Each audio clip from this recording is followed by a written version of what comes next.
ನೋಡಿ, ಸದ್ಯಕ್ಕೆ ಅಧಿವೇಶನದಲ್ಲಿ ಚರ್ಚೆ ಆಗ್ತಾ ಇರುವಂತಹ ವಿಚಾರ ಸಚಿವ ನಾಗೇಂದ್ರ ಅವರ ರಾಜೀನಾಮೆಯ ವಿಚಾರ. ಸಚಿವ ನಾಗೇಂದ್ರ ಅವರು ತಮ್ಮ ಸ್ಥಾನಕ್ಕೆ ರಾಜೀನಾಮೆ ಕೊಡಬೇಕು, ವಿಪಕ್ಷಗಳು ಆಗ್ರಹಿಸಿದೆ. ಅಧಿವೇಶನ ಆರಂಭ ಆದ ದಿನವೂ ಕೂಡ ಬರೀ ಗದ್ದಲ ಕೋಲಾಹಲ. ವಾಲ್ಮೀಕಿ ನಿಗಮ ಹಗರಣದಲ್ಲಿ ಸಿಲುಕಾಕೊಂಡಿರುವಂತಹ ಸಚಿವ ನಾಗೇಂದ್ರ ಅವರ ವಿರುದ್ಧ ಏನು ಒಂದಷ್ಟು ಹಗರಣಗಳು ಕೇಳಿಬರ್ತಾ ಇದೆಯೋ ಅದಕ್ಕಿನ್ನೂ ಕ್ಲೀನ್ ಚಿಟ್ ಸಿಕ್ಕಿಲ್ಲ, ಅವರು ಆರೋಪ ಮುಕ್ತರಾಗಿಲ್ಲ, ಅವರು ಪರಪ್ಪನ ಅಗ್ರಹಾರ ಜೈಲಲ್ಲಿದ್ದು ಬಂದಂಥವರು, ಸಿದ್ದರಾಮಯ್ಯ ಅವರ ಸಂಪುಟದಲ್ಲಿ ಸಚಿವರಾದಂತಹ ಟೈಮಲ್ಲಿ ಬೆಳಕಿಗೆ ಬಂದಂತಹ ಹಗರಣ, ಆಗ ಅವರು ರಾಜೀನಾಮೆ ಕೊಡ್ತಾರೆ. ಆದರೆ DK ಶಿವಕುಮಾರ್ ಅವರ ಸಂಪುಟಕ್ಕೆ ಕಳಂಕಿತರನ್ನ ಸೇರ್ಪಡೆ ಮಾಡಿಕೊಳ್ಳಲಾಗಿದೆ, ಅವರು ರಾಜೀನಾಮೆ ಕೊಡಬೇಕು ಅನ್ನುವ ಆಗ್ರಹ ಸದನದ ಒಳಗೂ ಹೊರಗೂ.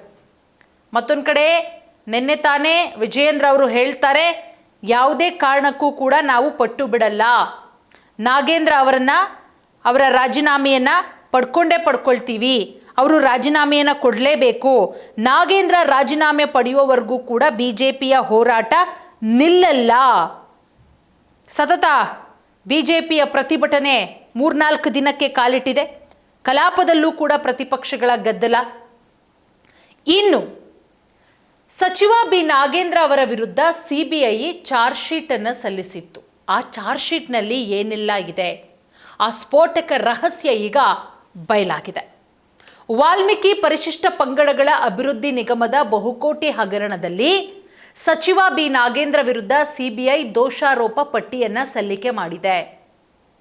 ನಿಗಮದ 89.63 ಕೋಟಿ ಹಣವನ್ನು 600 ನಕಲಿ ಖಾತೆಗಳಿಗೆ ಅಕ್ರಮವಾಗಿ ವರ್ಗಾವಣೆ ಮಾಡಿ ಬಳ್ಳಾರಿ ಲೋಕಸಭಾ ಚುನಾವಣೆಗೆ ಬಳಸಲಾಗಿದೆ. ಇದು ಚಾರ್ಜ್ ಶೀಟ್ ಅಲ್ಲಿ ಉಲ್ಲೇಖ ಮಾಡಿರುವಂತಹ ಹಣ. 89.63 ಕೋಟಿ ಹಣವನ್ನು 600 ನಕಲಿ ಖಾತೆಗಳಿಗೆ ಅಕ್ರಮವಾಗಿ ವರ್ಗಾವಣೆ ಮಾಡಿ ಆ ಹಣವನ್ನು ಎಲ್ಲಿಗೆ ಬಳಸಿಕೊಳ್ಳಲಾಗಿದೆ? ಬಳ್ಳಾರಿ ಲೋಕಸಭಾ ಚುನಾವಣೆಗೆ ಬಳಸಿಕೊಳ್ಳಲಾಗಿದೆ. ಇದು ಚಾರ್ಜ್ ಶೀಟ್ನಲ್ಲಿ ಉಲ್ಲೇಖ ಆಗಿರುವಂತಹ ಅಂಶ. ಇದೀಗ ನಾಗೇಂದ್ರ ವಿರುದ್ಧ ವಿಚಾರಣೆಗೆ ರಾಜ್ಯಪಾಲರ ಅನುಮತಿಗಾಗಿ ಕಾಯಲಾಗ್ತಾ ಇದೆ. ರಾಜ್ಯ ರಾಜಕೀಯದಲ್ಲಿ ಭಾರೀ ಸಂಚಲನ ಸೃಷ್ಟಿ ಮಾಡಿದ್ದಂತಹ ಮಹರ್ಷಿ ವಾಲ್ಮೀಕಿ ಪರಿಶಿಷ್ಟ ಪಂಗಡಗಳ ಅಭಿವೃದ್ಧಿ ನಿಗಮದ ಬಹುಕೋಟಿ ಭ್ರಷ್ಟಾಚಾರ ಹಗರಣ, ಅವರ ಸುತ್ತ ಬಿ ನಾಗೇಂದ್ರ ಅವರ ಸುತ್ತ, ಸಚಿವ ಬಿ ನಾಗೇಂದ್ರ ಅವರ ಸುತ್ತ ಕಾನೂನಿನ ಉರುಳು ಈಗ ಮತ್ತಷ್ಟು ಬಿಗಿಯಾಗ್ತಾ ಇದೆ. ಪ್ರಕರಣದ ತನಿಖೆ ನಡೆಸ್ತಾ ಇದ್ದಂತಹ CID, ED, CBI ಮೂರೂ ತನಿಖಾ ಸಂಸ್ಥೆಗಳು ತಮ್ಮ ತನಿಖೆಯನ್ನು ಪೂರ್ಣಗೊಳಿಸಿದ್ದು CBI ಸಲ್ಲಿಸಿರುವಂತಹ ದೋಷಾರೋಪ ಪಟ್ಟಿಯಲ್ಲಿ ಬೆಚ್ಚಿ ಬೀಳಿಸುವಂತಹ ಅಂಶಗಳು ಈಗ ಬಹಿರಂಗಗೊಂಡಿರುವುದು. ಕಳೆದ ವರ್ಷ ED ಅಧಿಕಾರಿಗಳು ಜನಪ್ರತಿನಿಧಿಗಳ ವಿಶೇಷ ನ್ಯಾಯಾಲಯಕ್ಕೆ ಚಾರ್ಜ್ ಶೀಟ್ ಅನ್ನು ಸಲ್ಲಿಸಿ ರಾಜ್ಯಪಾಲರಿಂದ ಪ್ರಾಸಿಕ್ಯೂಷನ್ಗೆ ಅನುಮತಿಯನ್ನು ಪಡ್ಕೊಂಡಿರ್ತಾರೆ.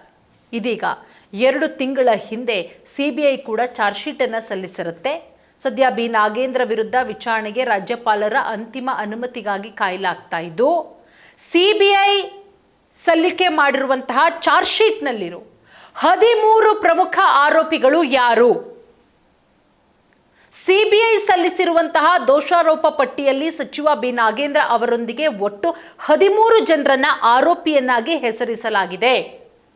ಅದರಲ್ಲಿ ಸಚಿವ ನಾಗೇಂದ್ರ, ಇನ್ನು ನಾಗೇಂದ್ರ ಅವರ ಆಪ್ತ ನೆಕ್ಕಂಟಿ ನಾಗರಾಜ್, ಸತ್ಯನಾರಾಯಣ ವರ್ಮಾ, ವಾಲ್ಮೀಕಿ ನಿಗಮದ ಅಭಿವೃದ್ಧಿ ನಿಗಮದ ಪ್ರಮುಖ ಅಧಿಕಾರಿಗಳು, ಬೆಂಗಳೂರಿನ MG ರಸ್ತೆಯ ಯೂನಿಯನ್ ಬ್ಯಾಂಕ್ ಆಫ್ ಇಂಡಿಯಾ ಶಾಖೆಯ ಸಿಬ್ಬಂದಿ. ಇನ್ನು ಹಗರಣದ ಹಣ ಬಳಕೆ ಚಾರ್ಜ್ ಶೀಟ್ನಲ್ಲಿ ಏನಿದೆ, ಸ್ಫೋಟಕ ಮಾಹಿತಿಗಳು ಚಾರ್ಜ್ ಶೀಟ್ನಲ್ಲಿ ಬಹಿರಂಗ ಆಗಿದೆ. 89.63 ಕೋಟಿ ಅಕ್ರಮ ಹಣ ವರ್ಗಾವಣೆಯಾಗಿದೆ. ನಿಗಮಕ್ಕೆ ಸೇರಿದಂತಹ ಬರೋಬ್ಬರಿ 89.63 ಕೋಟಿ ಸಾರ್ವಜನಿಕರ ಹಣವನ್ನು ನಕಲಿ ಚೆಕ್ಗಳು ಮತ್ತು RTGS ಮುಖಾಂತರ ಅಕ್ರಮವಾಗಿ ವರ್ಗಾವಣೆ ಮಾಡಲಾಗಿದೆ. 600 ಬ್ಯಾಂಕ್ ಖಾತೆಗಳ ಜಾಲವನ್ನು ಕೂಡ ಭೇದಿಸ್ತಾರೆ. ತನಿಖಾಧಿಕಾರಿಗಳ ಕಣ್ಣು ತಪ್ಪಿಸೋದಕ್ಕೆ ಈ ಬೃಹತ್ ಮೊತ್ತವನ್ನು ಹೈದರಾಬಾದ್ ಮತ್ತು ಇತರ ನಗರಗಳ ಸುಮಾರು 600 ನಕಲಿ ಮತ್ತು ಬೇನಾಮಿ ಖಾತೆಗಳಿಗೆ ಹಂಚಿಕೆ ಮಾಡಲಾಗಿರುತ್ತೆ. ಇನ್ನು ಈ ಹಣವನ್ನು ಎಲ್ಲಿಗೆ ಬಳಕೆ ಮಾಡಿಕೊಳ್ಳಲಾಗುತ್ತೆ? ತನಿಖೆಯಲ್ಲಿ ಗೊತ್ತಾಗಿರೋ ಸ್ಫೋಟಕ ಮಾಹಿತಿ, ಬಳ್ಳಾರಿ ಲೋಕಸಭಾ ಚುನಾವಣೆಗೆ ಈ ಹಣವನ್ನು ಬಳಕೆ ಮಾಡಿಕೊಳ್ಳಲಾಗಿದೆ. ಅಕ್ರಮವಾಗಿ ಲೂಟಿ ಮಾಡಿದಂತಹ ಹಣದ ಬಹುಪಾಲು ಮೊತ್ತವನ್ನು ಇತ್ತೀಚೆಗೆ ನಡೆದಂತಹ ಬಳ್ಳಾರಿ ಲೋಕಸಭಾ ಚುನಾವಣೆಯ ವೆಚ್ಚಕ್ಕಾಗಿ ಮತದಾರರಿಗೆ ಹಂಚೋದಕ್ಕೆ ದುರ್ಬಳಕೆ ಮಾಡಿಕೊಳ್ಳಲಾಗಿದೆ. ಸಿಬಿಐ ಉಲ್ಲೇಖಿಸಿರೋದು. ಕಾರು, ಬೆಳ್ಳಿ ಖರೀದಿ, ಹಣವನ್ನು ನಗದಾಗಿ ಡ್ರಾ ಮಾಡಿ ಐಷಾರಾಮಿ ವಾಹನಗಳು, ಅಪಾರ ಪ್ರಮಾಣದ ಬೆಳ್ಳಿ ಆಭರಣ, ಆಸ್ತಿಗಳನ್ನು ಖರೀದಿ ಮಾಡಲಾಗಿದೆ. ಇದೆಲ್ಲವೂ ಕೂಡ ತನಿಖೆಯಲ್ಲಿ ಸಾಬೀತಾಗಿದೆ. ಇದುವರೆಗೂ ಕೂಡ ಸಿಬಿಐ 3 ಚಾರ್ಜ್ ಶೀಟ್ ಅನ್ನು ಸಲ್ಲಿಸಿದೆ. ಆದರೆ ಇದೀಗ ಸಚಿವ ಬಿ ನಾಗೇಂದ್ರ ವಿರುದ್ಧ ಚಾರ್ಜ್ ಫ್ರೇಮ್ ಮಾಡಲು ರಾಜ್ಯಪಾಲರ ಅನುಮತಿ ಕೋರಲಾಗಿದೆ. ಪ್ರಸ್ತುತ ನಾಗೇಂದ್ರ ಅವರು ಸಚಿವರು ಜನಪ್ರತಿನಿಧಿಯಾಗಿ ಸೇವೆ ಸಲ್ಲಿಸ್ತಾ ಇರೋದ್ರಿಂದ ಸೆಕ್ಷನ್ 19ರ ಅಡಿಯಲ್ಲಿ ಗವರ್ನರ್ ಅನುಮತಿ ಕಡ್ಡಾಯ. ಹೀಗಾಗಿ 3 ದಿನದ ಹಿಂದೆಯೇ ಗವರ್ನರ್ಗೆ ಪತ್ರ ಬರೆದಿದೆ ಸಿಬಿಐ. ಸೊ ಹಾಗಾಗಿ ಇನ್ ಕೇಸ್ ಗವರ್ನರ್ ಏನಾದರೂ ಪ್ರಾಸಿಕ್ಯೂಷನ್ ಅನುಮತಿಗೆ ಸಲ್ಲಿಸಿರುವಂತಹ ಪ್ರಾಸಿಕ್ಯೂಷನ್ ಅನುಮತಿಗೆ ಗ್ರೀನ್ ಸಿಗ್ನಲ್ ಕೊಟ್ಟರೆ ಸಚಿವ ಬಿ ನಾಗೇಂದ್ರ ಅವರ ವಿರುದ್ಧ ಸಿಬಿಐ ನ್ಯಾಯಾಲಯದಲ್ಲಿ ಅಧಿಕೃತ ವಿಚಾರಣೆ ಆರಂಭ ಆಗುತ್ತೆ. ಅವರಿಗೆ ಮತ್ತಷ್ಟು ಸಂಕಷ್ಟ. ಒಂದು ಕಡೆ ಡಿ.ಕೆ. ಶಿವಕುಮಾರ್ ಅವರ ಸರ್ಕಾರಕ್ಕೆ ಇಕ್ಕಟ್ಟಿನ ಪರಿಸ್ಥಿತಿ. ನಾಗೇಂದ್ರ ಅವರನ್ನು ಇಟ್ಕೊಳ್ಳಂಗೂ ಇಲ್ಲ, ಬಿಡಂಗೂ ಇಲ್ಲ, ಹಂಗಾಗೋಗಿತ್ತು. ಹಂಗೂ ಹಿಂಗೂ ಮಾಡಿ ಯೋಜನಾ ಸಾಂಖ್ಯಿಕ ಖಾತೆ ಕೊಟ್ಟರು. ಆದರೂ ಕೂಡ ವಿಪಕ್ಷಗಳು ಪಟ್ಟು ಬಿಡ್ತಾ ಇಲ್ಲ. ನಾಗೇಂದ್ರ ಅವರು ರಾಜೀನಾಮೆ ಕೊಡಲೇಬೇಕು. ಸೊ ಈ ವಿಚಾರ ನಿನ್ನೆ ನಾಗೇಂದ್ರ ಅವರು ಪ್ರೆಸ್ ಮೀಟ್ ಮಾಡಿ ವಿಪಕ್ಷಗಳಿಗೆ ಕ್ಲಾರಿಫಿಕೇಷನ್ ಕೊಡೋ ಕೆಲಸ ಮಾಡ್ತಾರೆ. ನಾನು ಯಾವುದೇ ಕಾರಣಕ್ಕೂ ಕೂಡ ತಪ್ಪು ಮಾಡಿಲ್ಲ, ಹಾಗಾಗಿ ನಾನು ರಾಜೀನಾಮೆ ಕೊಡುವಂತಹ ಪ್ರಶ್ನೆಗೆ ಇಲ್ಲ ಅಂತ.